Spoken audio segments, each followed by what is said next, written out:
Okay, for this think, pair, share activity, you're going to be starting with uh, a linear equation in slope-intercept form.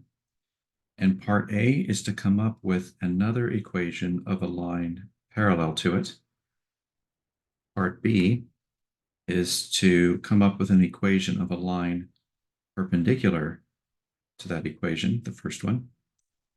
And then part C is to graph all three and look at their relationships. So use the example from the previous page. Go ahead and pause this video now. Okay, so let's see how you did. So here at the very beginning, okay, this was the original line, the original equation that we had. And part A was to come up with the equation of a line parallel to it. So here, parallel lines have equal slopes, but different y-intercepts. So here, our original line has a slope of -5. So our parallel line will also have a slope of -5. That'll be the same. They are equal slopes. But they're going to have different y-intercepts. So where the original line had a y-intercept of -4, I just decided to have a y-intercept of +4.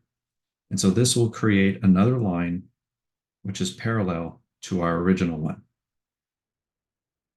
And I did go out of sequence and I went ahead and just graphed these two.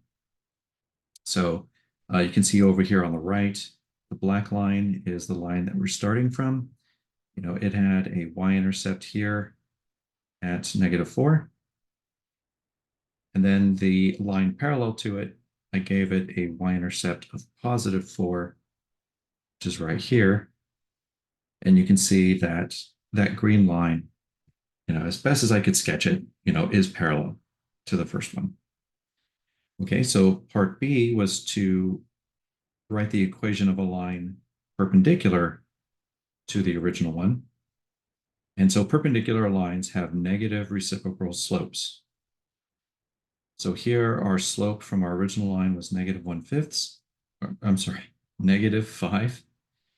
And first, if you take 5 and you write it as 5/1, if you switch the numerator and denominator, that's where the 1/5 comes from. And because this was negative, the negative reciprocal will be positive. You know, and it really doesn't matter what the y-intercept is. I just kept it the same. The only thing that really matters is that the slopes are negative reciprocals for perpendicular lines. So I just graphed this equation with a y-intercept at -4.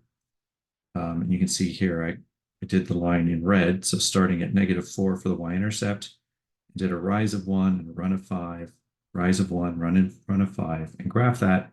And you can see how that appears to be a 90-degree angle between those two lines. Okay. Let me know if you have any questions.